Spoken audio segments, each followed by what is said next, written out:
네, 청기누설 시작하겠습니다. 저희 파트너 MC 장원이 헐레벌떡 뛰어들어왔습니다. 어서 오세요. 아, 늦어서가 아니고요. 네. 청기누설 할 때마다 저는 가슴이 벅차옵니다. 이 애들이. 그래서 숨이 차네요. 이 애들이. 잠깐 숨 좀 일주일 기다리기가 너무 힘들었습니다. 그래서 그래? 숨이 찹니다. 네. 많이 차네요. 안녕하세요, MC 장원입니다. 네, 이 비가 오는 관계로 그런데 칼같이 맞춰 오셨습니다. 잠깐 호흡을 고르시고 네. 그동안 제가 혼자 이제 주저리 떠들면 되는 거 아니겠습니까? 그렇죠. 근데 심장이 그럼 한 그 일주일에 두세 번 하면 어떨까 싶은 생각이 드는데 그럼 네. 제가 죽기 때문에 네. 그렇게 할 수가 없고. 네. 네. 일주일에 한 번도 벅차다. 네. 아니, 저는 일주일에 한 번이지만 매번 이렇게 준비한 내용 이렇게 보면 대단하시다라는 생각이 듭니다. 왜요? 아니, 본방 준비도 따로 하실 거 아니에요. 그러면서 또 따로 또 이제 유튜브 버전도 준비하시고. 그러니까 대선 때 2번 했다니까. 그러니까 이 제작진 말이야 정말. 왜 또 제작진 탓을 하세요? 대단하신 거 그냥 대단하신 거로 놔두시죠. 에이, 또 뭘. 네. 바로 들어갈까요? 네, 알겠습니다. 오늘의 주제 뭔가요? 그 청기누설에 두 개의 정신이 있다로 혹시 그 전임 박지원 변호사로 혹시 얘기 들었습니까? 어떤 이야기? 청기누설은 첫째는 구름이고 두 번째는 삐딱선 정신이다. 네, 그거는 제가 청취자로서 알고 있었죠. 구름, 구조와 흐름인데요. 네. 오늘 간만에 구조와 흐름으로 살핀 윤석열 대통령과 중도층의 애증관계를 한번 얘기해 보도록 하겠습니다. 네, 윤석열 대통령과 중도층의 애증관계. 사랑과 증오가 공존한다는 얘기죠. 뭐 그렇다고 멜로드라마는 아닐 것 같고, 네. 사랑과 전쟁이라고 봐야 되나? 오히려 거기에 가까울 것 같은데요. 네. 자, 뭐 윤석열 대통령의 국정 수행 지지도를 가지고 수많은 얘기가 좀 쏟아졌으니까 네. 그 복잡한 얘기를 여기서 다시 하지는 않도록 하겠습니다. 하지만 이 얘기를 해야 다음 이야기가 연결이 되니까 최대한 단순화해서 한 가지를 좀 짚어봅시다. 그게 뭐냐면 중도층의 이탈인데 네. 아마 뉴스원인가? 여기서 아주 심플하게 정리를 했더라고요. 네. 뭐냐면 이런 거야. 그 한국갤럽 조사 결과가 입증하는 사실이 있다. 네. 그게 뭐냐면 6월 한 달간 5,001명을 대상으로 실시한 주관적 정치 성향. 당신은 보수입니까? 진보입니까? 이거 물어보는 조사거든요. 네. 이거 조사를 해봤더니 보수 31, 중도 32, 진보 25%로 나왔는데 네. 하필이면 딱 그 시점에서 윤석열 대통령 국정수행 지도 조사를 해봤더니 긍정 32, 부정 53이 나왔더라. 네. 그러니까 보수 31이라고 했잖아요. 네. 긍정 32. 네. 그러니까 단순하면 뭐다? 거의 맞네요. 중도층 전체가 그냥 싹 빠져나간 거다. 그래서 남은 건 보수층밖에 없다. 콘크리트 지지층이라고 불리는 그 30여%가. 물론 근데 이건 약간 너무 극단순한 거죠. 왜 그러냐면 보수층에서도 부정평가가 나오고 있고 네. 뭐 중도층 일부는 긍정평가하는 사람도 있을 테니까 네. 그러니까 아주 지나치게 그러니까 단순화한 것이긴 하지만 딱 선명하게 그냥 그림이 딱 그려지는 거잖아요. 네. 그냥 일단 이렇게 전제합시다. 뉴스는 이렇게 정리를 했던데 바로 그거죠. 그러니까 지난 대선은 뭐예요? 반문재인 차원에서 보수와 중도 연합이었어요. 네. 보수 중도 연합이 윤석열 후보를 대통령에 단성을 시켰던 거죠. 네. 근데 최근에 나오고 있는 지지율의 추이는 정반대. 무슨 얘기냐? 중도가 거기서 연합에서 빠져나와 가지고 윤석열 비판 연합 쪽으로 가세를 해버렸다. 그러니까 중도 진보 연합이 되어버렸다. 이 이야기가 되는 거죠. 네. 자, 요렇게 일단 단순화해서 정리를 해놓고, 네, 수치상으로 간단하게 보면 간편하게 보면 중도층의 이탈 현상이 지금 굉장히 가속화되고 있다. 한마디로 딱 그렇게 정리를 하는 네. 거죠. 자, 그러면 여기서 봅시다. 중도층이 도대체 뭐냐? 이 얘기를 할 텐데 혹시 이런 얘기 가끔 어떤 뭐 사람들이 하는 얘기 중도라는 건 없다 이런 얘기 혹시 들어보세요? 네, 있다 없다 갖고도 일단 논란이 있습니다. 중도층이 과연? 그러니까 중도층이라고 하는 건 있어요. 네. 근데 이제 그거를 약간 오해해서 중도층이 없다고 이야기하는 사람이 있던데 요걸 제가 정리를 할게요. 뭐냐면 네. 조지 레이코프라고 하는 학자가 있어요. 네. 그 유명한 코끼리는 생각하지 마. 프레임 이론을 썼던. 그 유명한 이론을 만드신 분이 이분이시군요. 조지 레이코프라고 하는 언어학자인데 이 사람이 쓴 책 중에 또 뭐가 있냐면 폴리티컬 마인드라고 하는 책이 있어요. 이 폴리티컬 마인드라고 하는 책을 보면 네. 사고 양식이 있고 프레임이 있다고 얘기를 하는데 그걸 제가 일단 좀 그 정리를 해서 전해드릴게요. 먼저 사고 양식이라고 하는 게 있는데 그게 뭐냐? 중도층과 관련해서 조지 레이코프가 규정한 게 있어요. 그걸 잠깐 읽어드릴 테니까 좀 들어주시죠. 중도주의자는 전혀 없다. 다시 말해서 중도적 세계관, 즉 중도파의 특성을 규정하는 개념의 집합은 결코 없다. 중도파라 불리는 사람들은 어떤 쟁점 영역에서는 보수적 사고를, 다른 어떤 쟁점 영역에서는 진보적 사고를 사용한다. 네. 요 일단 이거 딱 찍고 네. 두 번째 프레임에 대해서 얘기한 것도 있거든요. 이것도 함께 들어주시죠. 이중개념주의 사고의 뇌 기제는 상호 억제이다. 하나의 세계관이 활성화되면 자연스럽게 다른 한 세계관은 억제된다. 요 두 가지 이야기를 가지고 제가부터 한번 좀 정리를 해서 말씀드릴게요. 그러니까 보수적 사고 양식은 있어요. 네. 진보적 사고 양식도 있어요. 네. 그런데 제3의 사고 양식으로서 중도주의적 사고 양식이라고 하는 것은 없다라는 거예요. 아. 그러니까 중도층이 없다가 아니라 네. 보수적 사고 양식이나 진보적 사고 양식에 준하는 중도적 사고 양식이라는 건 없다라는 거예요. 구분을 해야 돼요. 네네. 조지레이 코페이 지정은 그거거든요. 네. 자, 그러면 왜 이런 얘기를 하느냐? 여기서 중요한 게 이중 개념주의라고 하는 걸 얘기를 하는데 이게 무슨 이야기냐면 진보적 사고를 갖고 있는 사람도 네.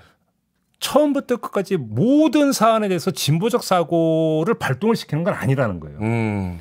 개 중에는 진보적 성향을 띠고 있고 진보적 사고 양식을 가지고 있다 손치더라도 보수적 사고를 또 발동하는 영역도 있다라는 거예요. 네. 그러니까 그런 얘기 많이 하잖아요. 환경 문제나 정치 문제나 안보 문제나 막 되게 이런 거에 대해서는 되게 진보적인데 네. 젠더 문제에 대해서 되게 보수적인 사람이 있을 수도 있고. 네. 그렇잖아요. 이런 경우 우리는 사실은 많이 보는 경우거든요. 네네. 바로 그런 걸 얘기하는 거죠. 네, 그리고 정치적으로는 굉장히 진보적인데 또 생활적으로는 또 생활 보수하시는 분들 계세요. 바로 그렇죠. 정치적으로는 굉장히 진보적인데 일상 생활할 땐 인사 안 하면 되게 싫어하시는 분들 계시고 바로 그거죠. 장유유서 되게 중시하시고. 조지 레이 코퍼가 때 이중 개념주의라고 하는 게 용어는 되게 멋있게 정하는데 바로 그 얘기예요. 네. 순도 100%의 올백 진보, 올백 보수라고 하는 것은 없다. 없다. 그건 다만 대체적으로 그럴 뿐이라는 것인데 이게 진보적 사고 양식이나 보수적 사고 양식을 가지고 있는 층에서 나타나는 현상인데 그러면 중도층은 뭐냐? 이게 훨씬 더 혼재되어 있다는 마구 섞여 있다는 거예요. 마구 섞여 있기도 할 것이고 또 가변적일 것 같다는 생각도 바로 듭니다. 그렇죠. 그러니까 중도파라고 불리는 사람들은 이런 사고 양식이 되게 혼재된 사람들로 그때 이슈에 따라서 네. 어떤 때는 되게 보수적 사고를 그러니까 내보였다가 네. 또 어떤 이슈에 대해서는 되게 진보적 사고를 내보인 그래서 변동폭이 엄청나게 큰 사람들이라는 거예요. 네. 그러니까 그런 의미에서 중도층은 있지만 독자적인 중도주의적 세계관이라고 하는 것은 없다. 그 얘기를 하는 거거든요. 조지 레이 코프는. 네. 그래서 제가 조금 전에 프레임에 대해서 얘기를 했는데 그래서 특정 이슈에 대해서 한 프레임이 작동을 하면 네. 다른 프레임이 여기에 끼어들어서 대체를 안 한다라는 거예요.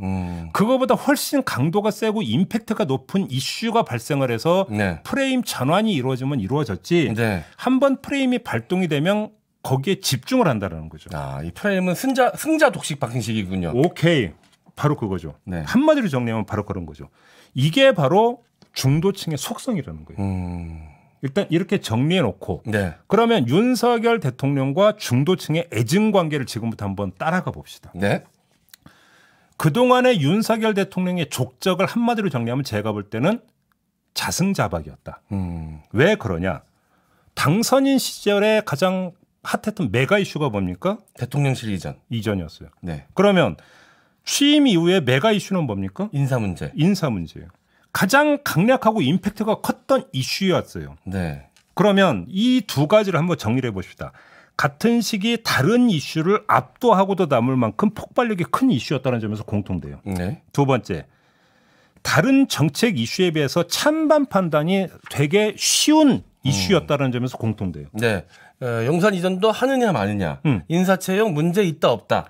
이렇게 양쪽으로 딱 선명하게 갈리죠. 회색지대가 별로 있을 수 없는 이슈였다는 거예요. 아, 그러면 중도층도 여기선가 무엇을 선택해야 되는 바로 이슈들이군요. 바로 그 지점입니다. 거기서 세 번째 공통점이 나오는데 이건 정책 같은 경우는 담당 부처가 있고 장관이 있잖아요. 네. 대리인이 먼저 등장을 하지만 이 두 이슈는 윤석열 대통령이 당사자로 주인공으로 본인 스스로 전면에 나선 이슈였다는 거예요. 네, 맞습니다. 그렇다면 잘못됐다고 생각하는 사람들의 비판의 대상도 바로 대통령을 향할 수 있겠군요. 바로 그 점이죠. 여기서 제가 자승자박이었다고 이야기하는 게 바로 그건데 진보적 사고는 둘째치고 보수적 사고에 입각하더라도 쉽게 찬성할 수 없는 이슈를 네. 윤석열 대통령이 직접 나서서 띄웠을 뿐만 아니라 정면 돌파하려고 하다 보니까 이슈의 무게는 커지고 다른 이슈로 전환할 여지는 오히려 줄여버렸다는 거죠. 네. 이렇게 해서 중도층의 프레임을 고정시켜버리고 더불어 윤석열 대통령의 지지율을 여기에 포박시켜버렸다. 그러니까 자승자박인 거죠. 네. 야, 오늘 이슈는 굉장히 선명합니다. 이게. 그죠. 네, 그러다 보니까 이해도 빠르고 재밌네요, 오늘. 그러니까. 네. 그러면 다른 이슈 하나하고 한번 비교해서 한번 교차 분석을 해봅시다. 그게 네. 요즘 띄우려고 열심히 하고 있는 안보 이슈인데 네. 서해 공무원 피격 사건이 있고 북한 어민 북송 사건이 있었죠. 네. 모두 보수적 사고를 촉발시킬 수 있는 이슈잖아요. 네, 맞습니다. 북한과 관련된 이슈니까요. 바로 그 점에서 띄우려고 하는 이유가 여기서 나오죠. 네. 하지만 의도한 대로 이슈 전환, 프레임 전환이 지금 이루어지질 않고 있어요. 네. 왜 그럴까요? 여기에는 또 하나 그러니까 중요한 원리를 끌어와서 설명을 해야 되는데 그게 뭐냐면 주의 집중의 원리라는 거예요. 주의 집중의 원리. 프레임이라고 하는 것을 짜는 원리는 쉽게 하면 이런 거잖아요. 그러니까 내가 제주도 유채밭에 가 있어요. 네.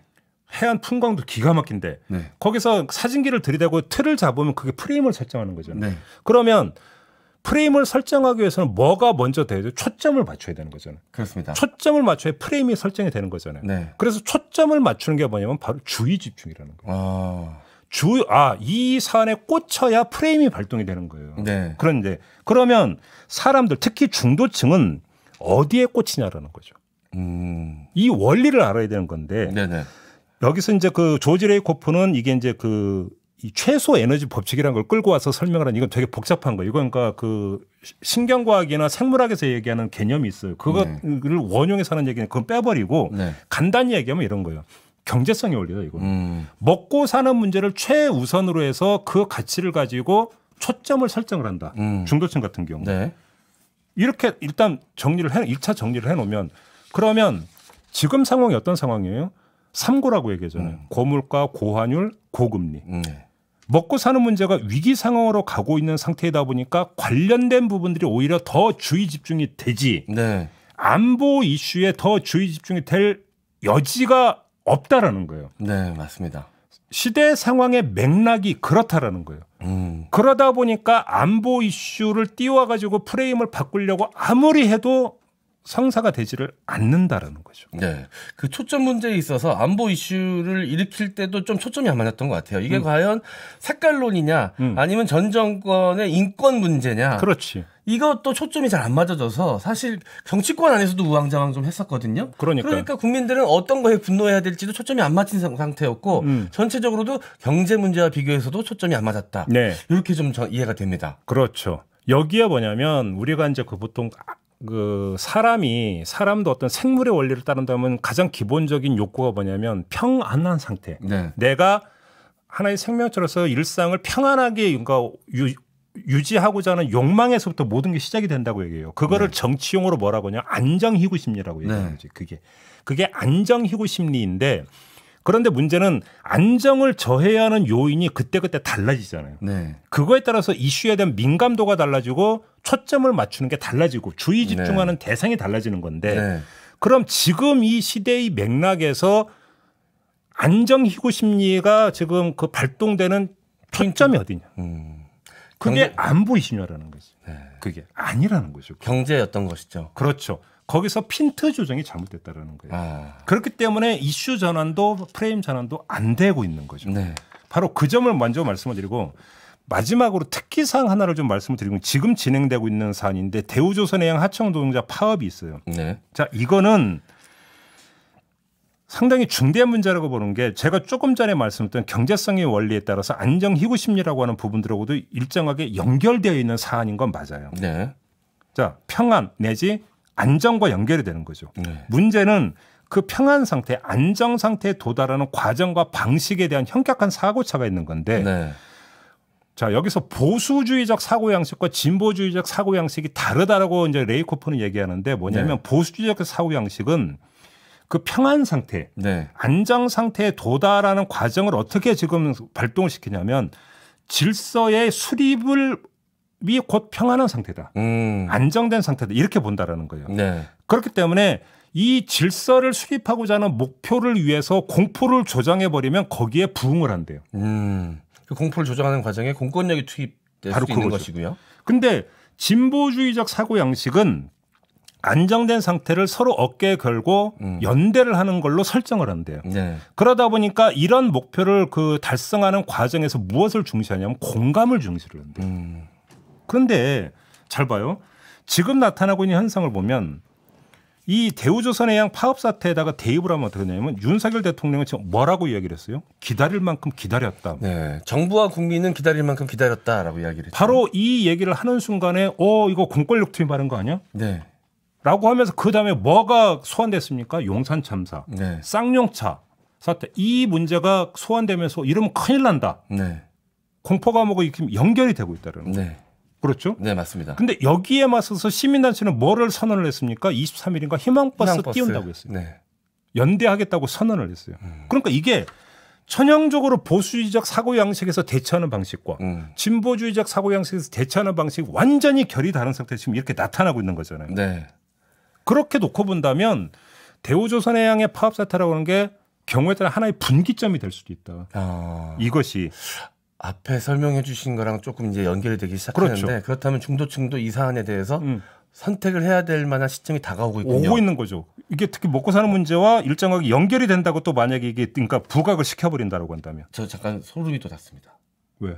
이렇게 앞뒤가 갑자기 딱 만나는 지점에 제가 오니까 그러니까 소름이 좀 돋았습니다. 바로 그래서 이 문제에 대해서 중도층이 자기 세계관이 없다고 했잖아요. 네. 그렇기 때문에 보수주의적 사고 양식으로 기울어지느냐, 네. 진보주의적 사고 양식으로 기울어지느냐는 아직 결정이 되지 않은 갈림길에 와 있다는 점에서 분기점을 얘기하는 거예요. 네. 그렇죠. 네. 이 여하에 따라서 이후판이 약간 조정될 여지가 있어요.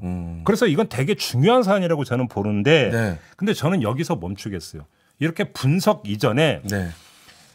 만에 하나라도 불상사가 발생하면 이건 절대로 안 되는 거예요. 네. 어떤 일이 있어도. 그렇죠. 네. 거기에다가 이제 어제부터 조금씩 나오는 이야기가 막판 극적 합의 가능성도 있다라는 이야기가 나오니까 저는 천만다행이라고 생각해요. 네. 이거는 그래 뭐가 옳은지 그리고 어디가 득세하는지 한번 보자라고 이렇게 구경꾼 입장에서 얘기할 성질의 문제가 저는 아니라고 봐요. 그렇기 때문에 저는 여기서 끊고 그걸 떠나서 이것은 원만하게 합의되는 게 최선이다. 네. 그리고 그래야 된다. 까지만 말씀을 드리는 거고. 네. 근데 그게 아닐 경우에는 중도층이 어떻게 움직일지를 예의주시할 필요가 있다. 요 말씀까지만 드리겠습니다. 네, 알겠습니다. 중도적 사고란 없고 중도층 한 사안마다 그때그때 다른 선택을 하는 그렇죠. 중도적인 사고를 가진 사람들이 있는데 계속해서 지금 윤석열 대통령 관련된 이슈에 있어서 좀 부정적인 선택을 중도층에서 할 수밖에 없는 상황들이 이어졌고 그렇게 만들어 줬다니까. 네, 대우조선해양 문제로 뭔가 좀 더 큰 선택을 해야 될 시기가 다가오고 있는데 이것이 곧 윤석열 대통령에 대한 뭔가 확정적인 선택으로 이어진다면 이후도 지지율 복귀는 또 요원한 이야기가 될 수도 있겠네요. 그렇죠. 그럴 수도 그렇게 볼 수 있겠죠. 근데 저는 그게 변수가 되지 않았으면 좋겠어요. 그러니까 그 바람을 또 함께 이야기해 합의를 봤으면 좋겠어요. 주셨습니다. 그래서 이건 더 이상 이슈가 아니라 이제 끝나는 사안이 됐으면 좋겠다. 이 말씀까지 드리겠습니다. 혹시 우리 김정배 평론가님 그 비 오는 날 원래 좋아하십니까? 저 상당히 그래도 감성적인 사람이에요. 왜 이래요? 그러세요? 그럼요. 비가 와서 그런가 오늘따라 분석이 굉장히 예리하고 날카롭고 통쾌하네요. 그게 비 오고 뭔 상관 있어? 아니. 오늘 아침에 내가 몸이 아프고 그랬더니 네. 어떤 제작진이 비 오는데? 야, 이러고 있더라니까. 네. 아니 근데 뭐 이 피지컬적으로는 좀 그런지 모르시겠지만 멘탈적으로는 굉장히 예리해지신 것 같습니다. 예민해진 게 아니고. 네, 예리해지셨습니다. 네. 아니 평소에도 늘 감탄하면 됐지만 좀 어려울 때도 있는데 오늘은 쉽고 명쾌했던 것 같습니다. 그렇습니다. 아유 고맙습니다. 네. 네. 네, 자 그러면 많은 우리 촌철님들께서 의견 보내주셨는데요. 오드리 헵살님, 저는 진보적이지만 꼰대이기도 합니다. 그러니까 많은 분들이 그러십니다. 극우가 싫어서 왼쪽에 서서 소리침이라고. 그렇죠. 상대적 선택을 하셨다. 자 그리고 캐티제이님, 저도 중도층은 없다고 봅니다. 사안에 대해서 왔다리 갔다리이거나 무관여층만 있을 뿐입니다. 그렇죠. 자기 독자적인 정체성을 가진 중도층이 없다라는 거예요. 네. 분명히 할 필요가 있는데. 네. 자 그리고 이순애님, 중도층은 특히 힙 인생에 관심이 있습니다. 맞아요. 이 얘기도 맞는 말씀이신 것 같아요. 네.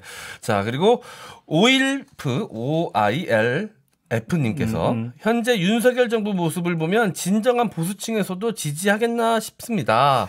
라고. 네. 그러니까요. 우리가 그래서 한 말씀만 더 하면 그 네. 대통령 지지율을 분석을 하면서 여러 가지 요인을 갖다가 막 그러니까 섞어서 분석을 하더라고요. 근데 제가 볼 때는 그 중도층 이야기를 했으니까 말씀을 드리는데 이거는 종합 평가를 하는 게 아니에요. 네.